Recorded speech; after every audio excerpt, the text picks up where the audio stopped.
अल्लाहु अकबर। लेकिन क्या आप जानते हैं कि ईद उल फितर की शुरुआत सबसे पहले किसने और कब की थी? आज मैं आपको ले चलूंगा 1400 साल पुराने उस इतिहास में जहां से भाईचारे की ये सबसे खूबसूरत रवायत शुरू हुई। रात के 12:30 बजे। इतिहास, बात है सन 624 हिजरी साल 2 की, जब इस्लाम के पैगंबर हजरत मोहम्मद से मक्का से मदीना पहुंचे तो उन्होंने देखा कि वहां के लोग साल में 2 दिन पुराने रिवाजों के मुताबिक जश्न मनाते थे। पैगंबर साहब ने उनसे कहा, अल्लाह ने तुम्हें इन 2 दिनों के बदले इनसे कहीं ज्यादा पाक और बेहतर 2 दिन अता किए हैं, एक ईद उल फितर और दूसरा ईद उल अजहा। 1:30 बजे 3 बजे पहली ईद की सच्चाई। दोस्तों, इतिहास गवाह है कि पहली आधिकारिक ईद तब मनाई गई थी जब सच्चाई की जीत हुई थी। ये जीत थी जंग बद्र की। उस दिन एक साथ 2 खुशियां मिली थीं, एक बुराई पर सच्चाई की जीत और दूसरा पूरे महीने के कठिन सब्र और रोजों का इनाम। पैगंबर साहब ने खुद पहली ईद की नमाज पढ़वाई और सबको गले लगाकर ये सिखाया कि आज के दिन कोई भी गरीब भूखा न रहे। यहीं से शुरू हुई फितरा, दान देने की वो परंपरा जो आज भी जारी है। लेकिन दोस्तों, आज 1400 साल बाद ईद सिर्फ एक मजहब का त्योहार नहीं रहा, बल्कि ये दिलों को जोड़ने वाली एक रूहानी ताकत बन गया है। ईदगाह की वो एक कतार जहां खुदा के सामने सब एक हैं। दोस्तों, कभी सोचा है कि हमारे मुस्लिम भाई ईद की नमाज खुले मैदानों में आसमान के नीचे क्यों अदा करते हैं? अल्लाहु अकबर। इसके पीछे एक ऐसी रूहानी हकीकत है जो आज की दुनिया को भाईचारे का सबसे बड़ा सबक देती है। मुख्य बात, पावर लाइन। सच तो ये है कि जब हजारों लोग एक साथ खुले मैदान में सफ कतार लगाकर खड़े होते हैं तो वहां कोई वीआईपी नहीं होता, कोई बड़ा छोटा नहीं होता।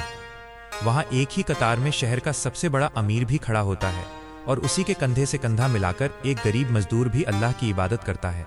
अल्लाहु अकबर। जब सब एक साथ सजदे में अपना सर झुकाते हैं तो खुदा की नज़र में वो रेशमी लिबास वाला अमीर और फटे कपड़ों वाला गरीब दोनों एक ही मिट्टी पर होते हैं।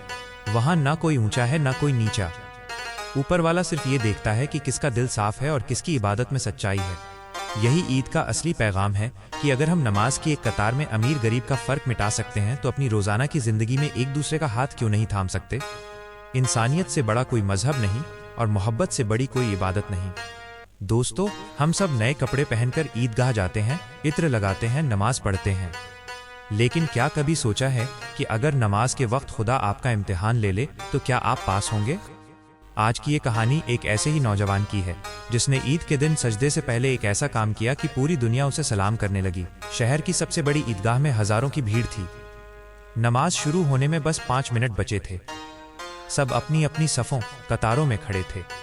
तभी एक 25 साल का लड़का जिसका नाम साजिद था अचानक अपनी कतार छोड़कर पागलों की तरह बाहर की तरफ भागा। लोगों ने आवाज दी, कहां जा रहे हो? नमाज शुरू होने वाली है। पर साजिद ने पीछे मुड़कर नहीं देखा। साजिद सड़क पर भाग रहा था। उसने देखा था कि ईदगाह के बाहर एक बूढ़ा आदमी जो शायद भीख मांगता था, भूख और बीमारी से तड़प रहा था। साजिद ने अपनी जेब में रखे ईदी के सारे पैसे निकाले, उस बूढ़े को अपनी गोद में उठाया और अस्पताल की तरफ भागा। लोग नमाज पढ़ रहे थे और साजिद उस अनजान शख्स की जान बचा रहा था। उसके नए कुर्ते पर खून के धब्बे लग चुके थे, पसीने से वो लथपथ था। नमाज खत्म हुई। लोग बाहर निकले तो उन्होंने साजिद को अस्पताल के बाहर बैठा देखा। एक मौलवी साहब ने पास आकर कहा, साजिद, तुम्हारी नमाज छूट गई, तुम्हें दुख नहीं है? साजिद ने रोते हुए जवाब दिया, हजरत, अगर मैं आज इस मरते हुए इंसान को छोड़कर नमाज पढ़ता तो मेरा खुदा मुझसे पूछता कि जब मेरा बंदा तड़प रहा था तब तू पत्थर की दीवार के सामने झुक रहा था। आज शायद मेरी नमाज खुदा ने इस बूढ़े की दुआओं में कबूल कर ली है। दोस्तों, ये कहानी हमें सिखाती है कि इबादत सिर्फ माथा टेकना नहीं है, बल्कि किसी गिरते हुए को उठाना है। अगर आपके पड़ोस में कोई भूखा है तो आपकी ईद मुकम्मल नहीं है। मैं सिंगर जयमोद कुमार बस यही कहना चाहता हूँ, इंसान बनिए, मजहब अपने आप महक उठेगा। अगर ये कहानी आपके दिल तक पहुंची है तो इसे शेयर करके दुनिया को बताइए कि इंसानियत ही सबसे बड़ी ईद है। दोस्तों, आज हम हजारों के सूट और इत्र लगाकर ईदगाह जाते हैं, लेकिन क्या आपने कभी सोचा है कि उस बाप पर क्या गुजरती होगी जो अपने 6 साल के मासूम बेटे को नया कुर्ता नहीं दिला पाता? आज की ये कहानी सिर्फ एक मजदूर की नहीं, उस हर इंसान की है जिसकी ईद गरीबी की चौखट पर दम तोड़ देती है। 2 बेबसी का मंजर। 2 बजे 5 बजे एक बूढ़ा मजदूर था, रमजान चाचा। पूरे 30 रोजे रखे, तपती धूप में सर पर ईंटें ढोईं, सिर्फ इसलिए कि ईद पर अपने छोटे से लाडले नन्हे के लिए एक नया कुर्ता ले सके। नन्हा हर शाम मस्जिद की मीनार को देखता और पूछता, अब्बा, मेरा नया कुर्ता कब आएगा? मैं भी ईद में नया कपड़ा पहनूंगा। अरे हाँ बेटा, चिंता मत कर, मैंने तेरे लिए कुछ पैसे कमाए हैं और उस पैसे से तुझे नया कुर्ता खरीदूंगा। अब्बा, चमन कब निकलेगा? चमन के साथ नया कुर्ता कब आएगा? रमजान चाचा अपनी फटी हुई हथेलियों को छुपाते और कहते, हाँ बेटा, खुदा इस बार हमारे घर भी खुशियां भेजेगा। ईद से एक दिन पहले चाचा के पास सिर्फ 400 रुपए जमा हुए। वो बाजार भागे, एक छोटा सा सफेद कुर्ता खरीदा और उसे अपनी छाती से लगा लिया जैसे वो कपड़ा नहीं, उनकी पूरी दुनिया की दौलत हो। 3 कलेजा चीर देने वाला मोड़। 5 बजे 7:30 चाचा घर लौट रहे थे कि रास्ते में उन्हें एक चीख सुनाई दी। एक फटेहाल झोपड़ी के बाहर एक माँ अपने बीमार बच्चे को गोद में लिए पागलों की तरह रो रही थी। कोई मेरे लाल को बचा लो, डॉक्टर 500 रुपए मांग रहा है, मेरे पास फूटी कौड़ी नहीं है। रमजान चाचा रुक गए। उनके एक हाथ में उनके बेटे का वो सपना सफेद कुर्ता था और जेब में वो आखिरी 100 रुपए जिससे घर में सेवैयां बननी थी। चाचा का कलेजा कांप गया। उन्होंने आसमान की तरफ देखा और उनकी आंखों से एक मोटा सा आंसू टपका।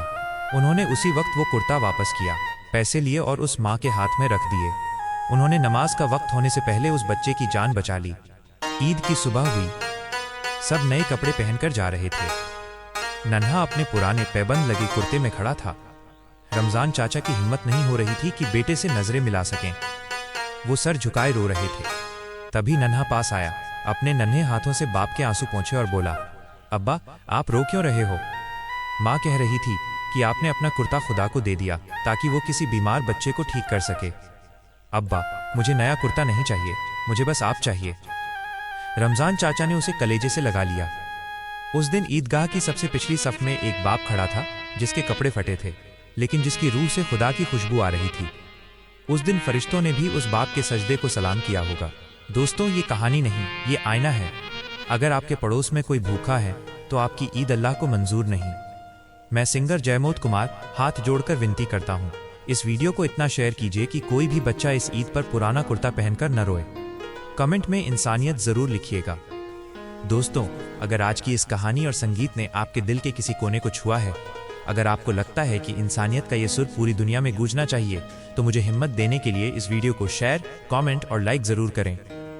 आपका एक शेयर मुझे वो ताकत देता है कि मैं फिर से अपने स्टूडियो में बैठूं, अपना कीबोर्ड उठाऊं और अपनी सोच और संगीत के जरिए आपकी सेवा कर सकूं।